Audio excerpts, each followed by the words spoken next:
की बहुत बड़ाई तुम मंत्री बतलाई सास बदन तुम रोज सुनावे कैसे बनिगंठ लगावे अंदाजित ब्रह्मांड मुनीसा नारद सारद सहित यही सा कुबेर दिगपाल जहाते कभी गोविंद कह सके कहाते तुम उपकार सुग्रीव कीना राम मिलाए राज पद दीना तुम रो मंत्र भीषण माना लंकेश्वर भय सब जग जाना जुग सहस्त्र योजन पर भानु लील ताहि मधुर फल जानो माते राम जी से राम में रजनारी दुर्गम कार्य जगत के जेते सुगम युग तुम्हारे देते राम दुआरे तुम रखवारे होते ना आज्ञा बिन पैसारे सब सुख लाए तुम्हारी शरणा तुम रक्षक काहू को डरना आपन तेज समारो आप तीनों लोक हाथ से गावे महावीर जब नाम सुनावे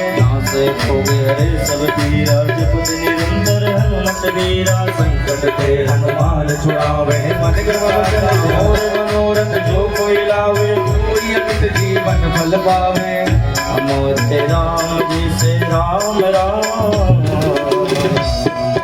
योगी हनुमान योगी हनुमान सीता राम गाओ रे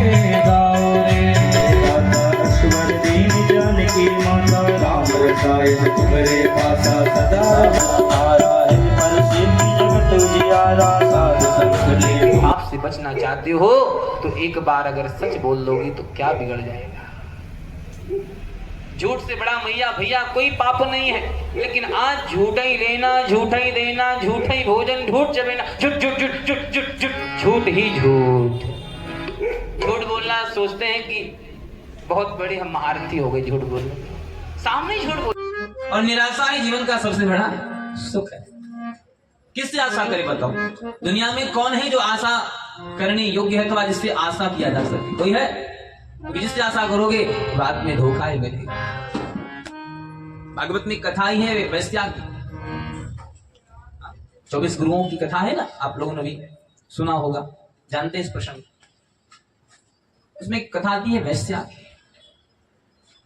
नित्य की तरह श्रृंगार करके बैठी थी कि कोई आएगा आएगा आएगा, लेकिन वो नहीं आया। महान गलानी हुई उसको,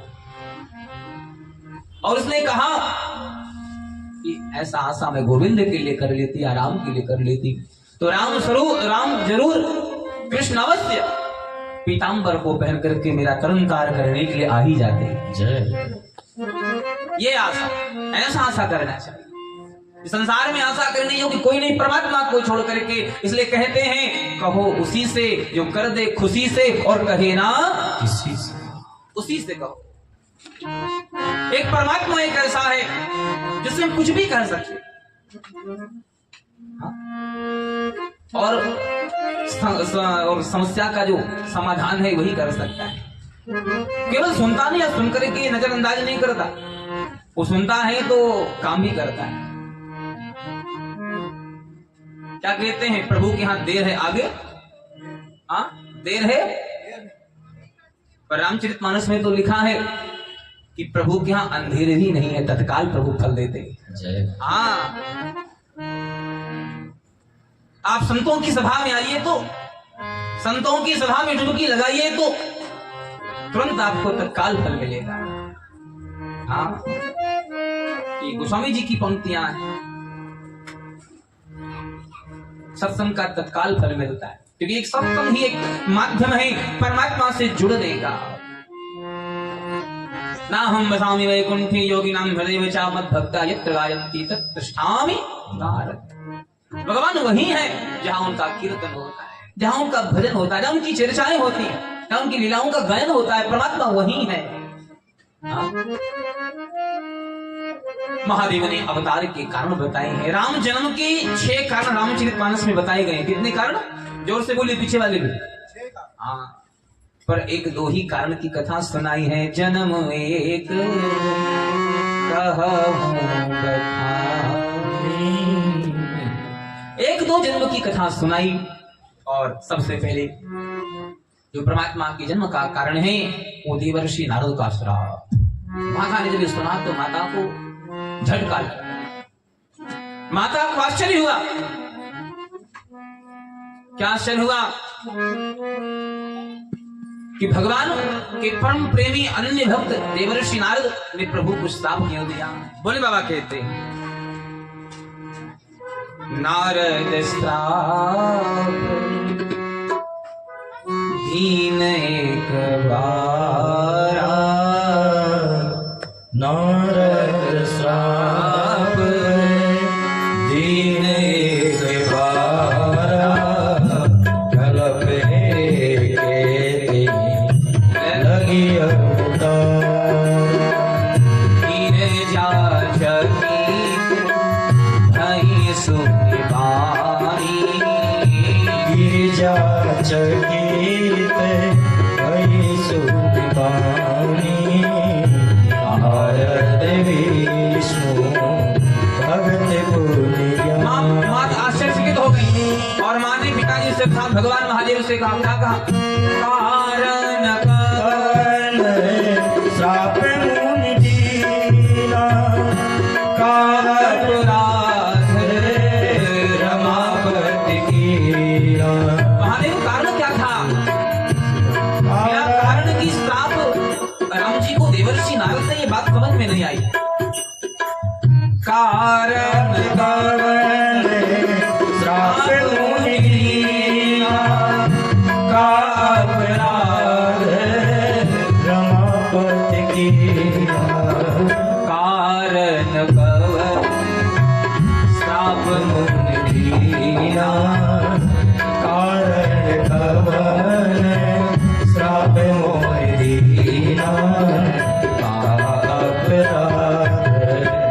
रमापति कीना, अपराध रमापति कीना। बोलिए शंकर भगवान की जय। ऐसा कौन सा कारण था जिसके कारण देवर्षि नारद विष्णु भगत पुनि ज्ञानी देवर्षि नारद ने, जो भगवान विष्णु के परम भक्त हैं, अनन्य भक्त हैं, सेवक प्रिय अनन्य गति सो हुआ, ऐसे राघव के अनन्यगत सेवक को श्राप क्यों दे दिया? ये कारण जानने की इच्छा प्रकट करी। महादेव ने माता पार्वती को कारण का कारण बताया। कारण का कि कारण क्या था और किस कारण से श्राप का कारण बना। का अपराध रमापति, कारण का भी कारण होता है और कारण के निवारण का भी कारण होता है। तो कारण में ही बड़ा, कारण का ही बड़ा मामला है। तो का अपराध, तो अपराध ऐसा कौन सा उनसे बना जिसके कारण श्राप हो। देवर्षि नारद जैसे अनन्य सेवक ने दिया। यही माता का बारंबार पूछना है बाबा से, महादेव से। निवेदन किया एक बार देवर्षि नारद वीणा का वादन करते हुए, देवदत्ताम, नारद को वीणा किसने दिया? तो भागवत में कथा आती है, देवताओं ने दिया। इस पे नाम छेड़ते हुए और श्रीमन नारायण नारायण का जप करते हुए, स्मरण करते हुए, भजन करते हुए और भक्तों को अलग लाभ देते हुए पूरे संसार विचरण करते हुए, नारायण नारायण का जय घोष करते हुए, जय जयकार करते हुए देवर्षि नारद हिमालय की श्रृंखलाओं से, हिमालय की शिखर से और गुफाओं से होते हुए आगे बढ़ रहे थे। तभी अचानक गंगा मैया के जल स्रोत को देख करके और वहां का जो वाइब्रेशन था, उसको देख करके नारद जी महाराज का मन अत्यंत आनंदित हो गया और जिसके कारण नारद जी की गति रुक गई और गति रुक गई तो बाबा समाधि में चले गए, खड़े खड़े समाधि में लीन हो गए। देवराज इंद्र को यह ज्ञात हुआ तो देवराज इंद्र को लगा कि देवर्षि देवराज के सिंहासन को प्राप्त करने के लिए समाधि कर रहे, समाधि लगाए हुए। जब ऐसी बातें देवराज इंद्र की मन में आया तो देवराज इंद्र ने मुनि की समाधि को भंग करने के लिए कामदेव को उसके सहायकों के साथ भेज दिया। जीवन में ध्यान दीजिएगा, जो जैसा होता है वो सामने वाले के बारे में वैसे ही सोचता है।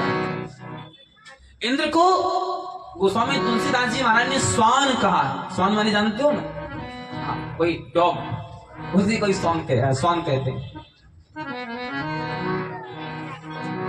इंद्र कामी इसलिए काम के बारे में सोचता, कामी काम के बारे में सोचता, लोभी लोभ के बारे में सोचता, धनार्थी धन के बारे में सोचता। वैसे ही देवराज इंद्र ने बाबा के बारे में, देवर्षि नारद के बारे में सोच लिया। कहीं ऐसा तो नहीं उनकी समाधि हमारे सिंहासन को प्राप्त करने के लिए हो रही है। कामदेव जी को भेजा। बाबा कहते हैं सुख हाड़ लय भाग स्वान निरखी मृगरा। शेर के सामने से कोई कुत्ता सूखी हड्डी लेकर के भागे तो क्या है, मूर्खता नहीं है कि नहीं? क्या है, मूर्खता है कि नहीं? क्योंकि शेर शिकार कैसा करता है सभी लोग जानते हैं। हाँ, ताजा शिकार करता है और उसके सामने हड्डी फेंकी हुई है। छीन ले जनि जान जड़ सुरपत ही नारायण। ऐसे नारद जी के बारे में इंद्र ने सोचा। देवर्षि नारद ब्रह्मचारी है, वो विचरण करते हैं, उनको राजपाट से क्या लेना देना है। पर इंद्र के मन में आ गया। किसके मन में ज्यादा थोड़ी सामने वाला समझ सकता। मन है किसी के मन में कुछ भी आ सकता है, सोचने के लिए कुछ भी सोचा जा सकता है, क्योंकि सोचने के लिए हर व्यक्ति मुक्त है, देखने के लिए हर व्यक्ति मुक्त है। महाभारत में एक प्रसंग आता है, पांडव और कौरव ये दोनों भगवान श्री कृष्ण के पास गए हैं सहायता मांगने। एक तरफ नारायणी सेना और दूसरी तरफ नारायण अकेले। कौरव और पांडव दोनों पक्ष के लोग पधारे, दुर्योधन और धर्मराज। परमात्मा ने कहा एक और हमारी नारायणी सेना और एक और मैं अकेले। और उसने भगवान ने संकल्प लिया था कि मैं युद्ध में अस्त्र नहीं उठाऊंगा। तो भगवान सहायता कर दे, इससे पूर्व भगवान ने दोनों को कहा कि पूरी धरती घूम करके आओ। क्यों घूम करके आओ? इस संसार में देख करके आओ कौन कैसा है, इस पृथ्वी पर कौन कैसा है। परमात्मा ने भेजा। कौरव की ओर से दुर्योधन आए हैं, दुर्योधन पूरा संसार घूम करके आए। भगवान ने कहा दुर्योधन क्यों, धरती पर कैसे कैसे लोग हैं? दुर्योधन ने कहा प्रभु एक भी व्यक्ति अच्छे नहीं, सब बुरे हैं, सब बुरे हैं, कोई अच्छा नहीं। भगवान ने कहा धर्मराज अब आपकी बारी, आप घूम करके पूरी पृथ्वी का भ्रमण करके चक्कर लगा करके। और जब धर्मराज गए पूरे संसार का, पूरी धरती का चक्कर लगा करके जब आए हैं, भगवान ने कहा क्यों धर्मराज धरती पर कैसे लोग हैं? तो धर्मराज ने हाथ जोड़ते हुए कहा प्रभु सब अच्छे हैं, कोई बुरा नहीं। तो नजर को बदलोगे नजारे बदल जाएंगे, और सोच को बदलोगे तो सितारे बदल जाएंगे। जैसी जिसकी दृष्टि वैसे उसकी सृष्टि। बोले शंकर भगवान की जय।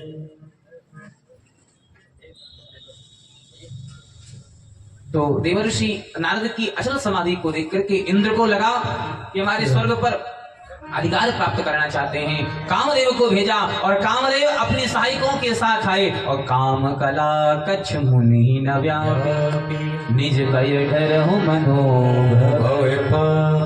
काम ने अपने सहायकों के साथ ऋषि के मन में क्षोभ करने के लिए बहुत आयास प्रयास और प्रयत्न की श्रृंखला लगभग बना करके रखी, पर सारा आयास प्रयास काम का व्यर्थ हो गया।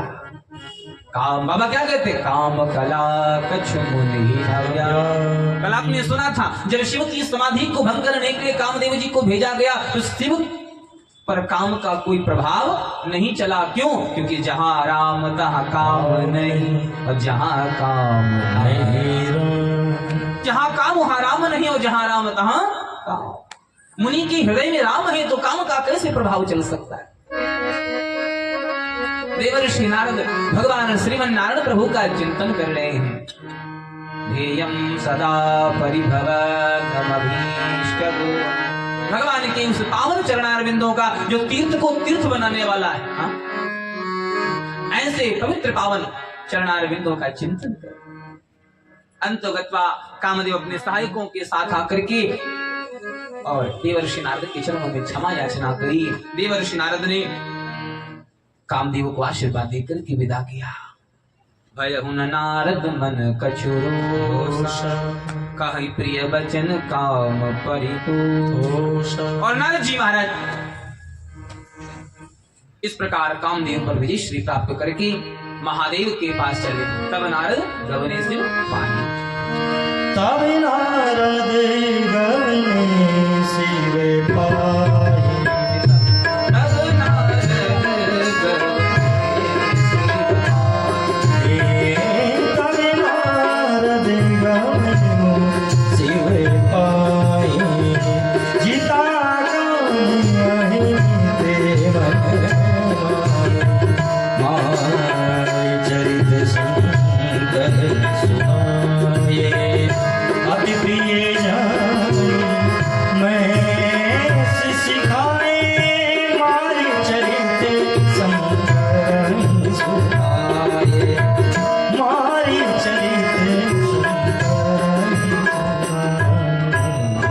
महादेव के पास जब देवर्षि नारद आए तो देवर्षि नारद देवादेव महादेव अनेक अनेक प्रकार से समझाया कि जैसी बातें आप ईश्वर आपने मुझसे कही है ऐसी बातें अपने आराध्य इष्ट से विष्णु से मत कहिए। बारंबार विनती करिए। बाबा कहते हैं बार बार बिनवहु तो अगर हरि पूछे तो बोले पूछे फिर भी बात बना देना, बातों को घुमा देना, बातों को घुमा देना, पर कामदेव पर विजय श्री प्राप्ति की बातें मत बोलना।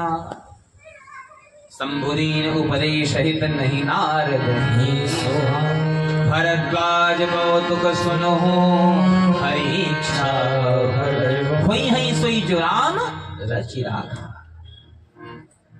राम कीन चाहई सोई होई, जो प्रभु चाहते वही होगा। तू कर हिसाब अपने हिसाब से और राघव बैठे हिसाब करने के लिए अपने हिसाब से।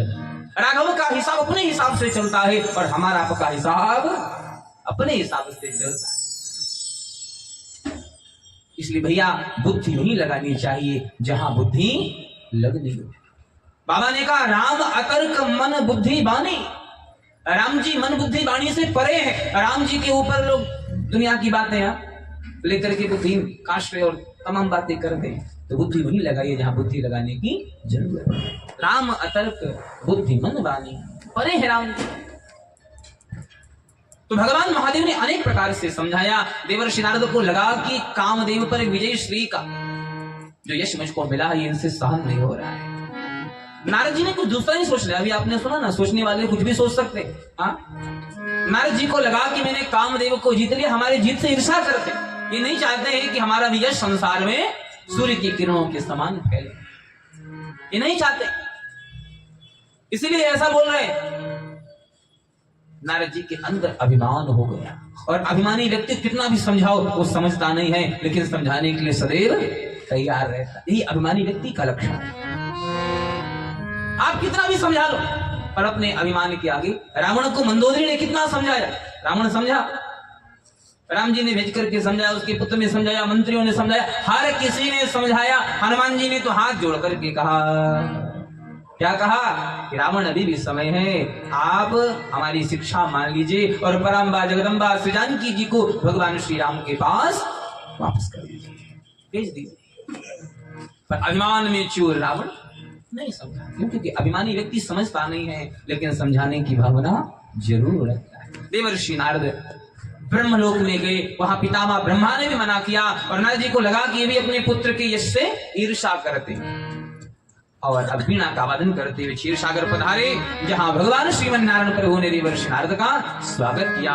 और भगवान ने कहा, मुनिवर बहुत दिनों के बाद मुलाकात हुआ। ये बातें जैसे भगवान के मुख से निकली, नारद जी ने सारा वृतांत क्रमशः कहना प्रारंभ किया। बोले बिहसी चरा चर राया, बहुते दिनन की मुनि दाया। नारद कहूं सहित अभिमाना, अभिमान से पूर्ण, अभिमान से युक्त, अभिमान से भर करके श्री नारद जी भगवान राम, भगवान नारायण को लगे अभिमान का परिचय देने।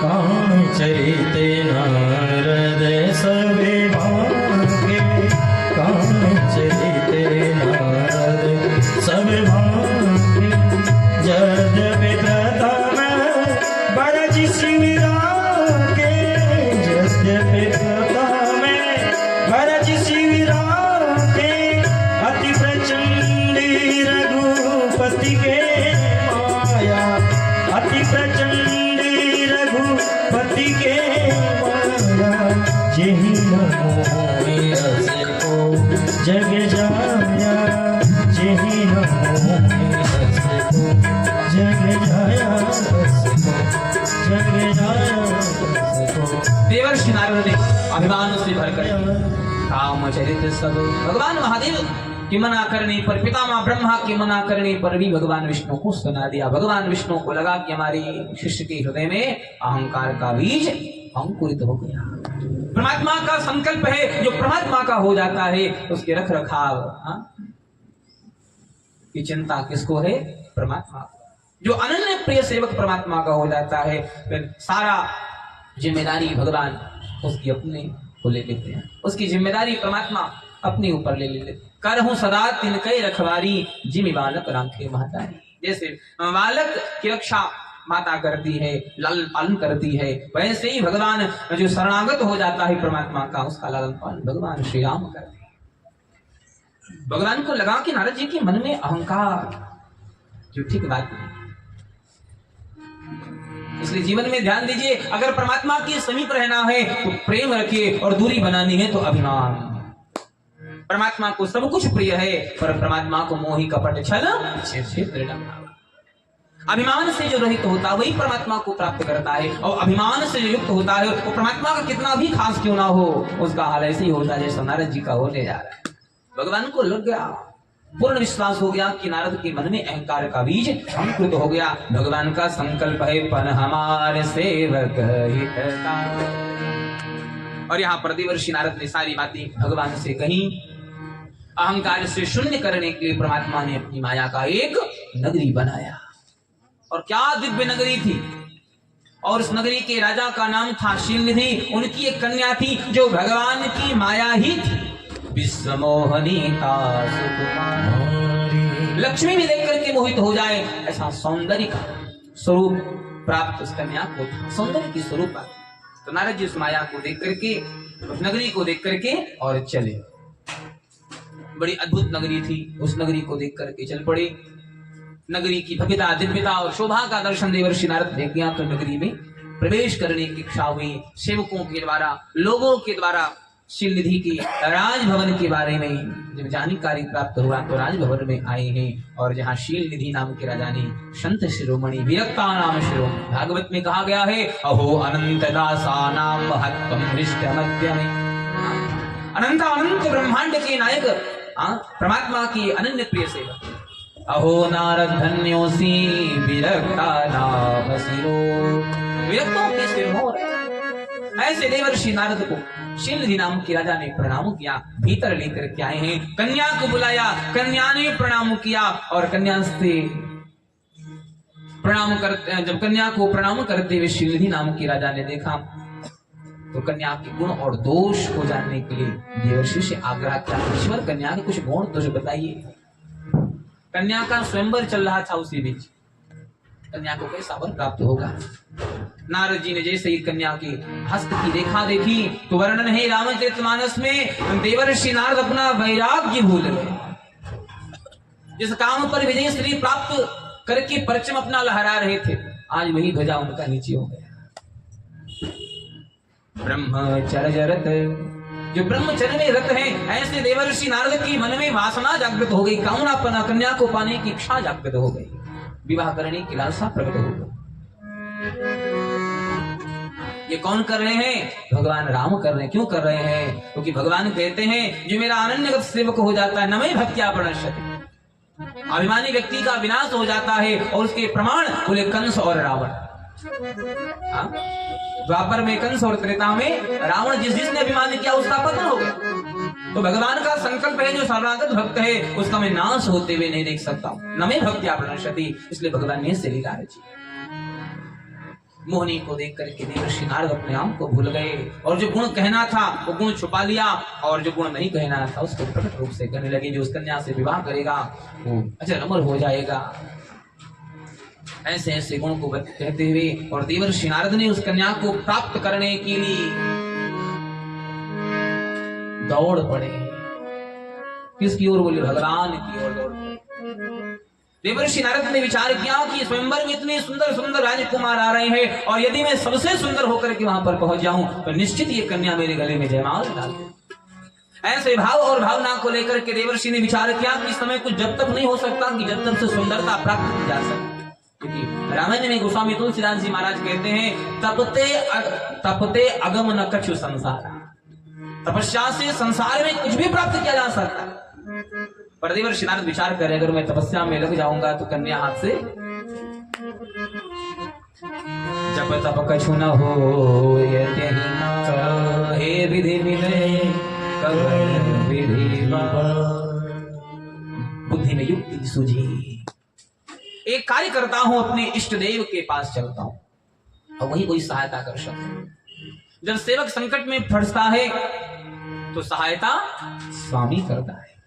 देवर्षि ने विचार किया कि परमात्मा से श्रेष्ठ हमारे बारे में कोई सोचने वाला और हमारा हितकारी हितकर कोई नहीं है, अतएव मैं परमात्मा के पास ही चलता हूँ। पुनः विचार होगा कि जाते जाते देर हो जाएगी, कहीं ऐसा ना हो कन्या किसी राजकुमार के गले में जयमाल दे दे। एक कार्य करता हूँ, हरि सर्वत्र विद्यमान है, यहीं पर मैं उनका चिंतन कर लेता हूँ, यहीं पर मैं इनको स्मरण कर लेता हूँ, यहीं पर मैं उनको स्मरण करता हूँ। और ऐसे भाव के साथ देवर्षि ने भगवान को स्मरण किया और भगवान प्रकट हो गए। भोले भक्त वत्सल भगवान की जय। और देवर्षि नारद ने भगवान से उनका स्वरूप मांगा है। भगवान कुछ समय के लिए अपना स्वरूप दे दीजिए।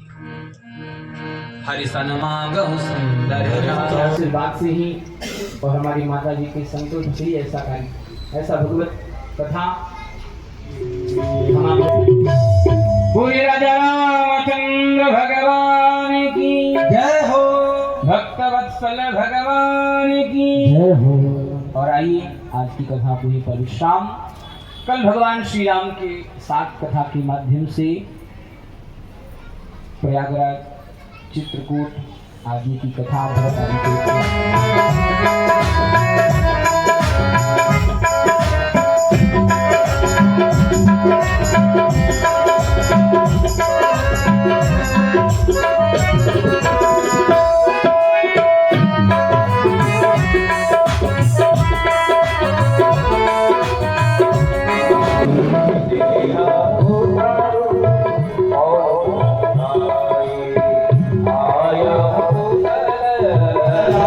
सीताराम सीताराम सीताराम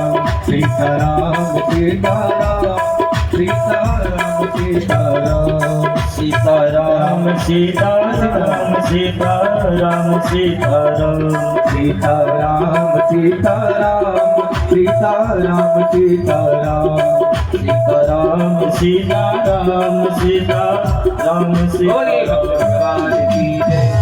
सीताराम। हरि ओम चंद्रमा मनसो जातयो सूर्यो वदायता आरती अवधि बिहारी की, लखन सिया जनक दुलारी की। आरती अवधि बिहारी की, लखन सिया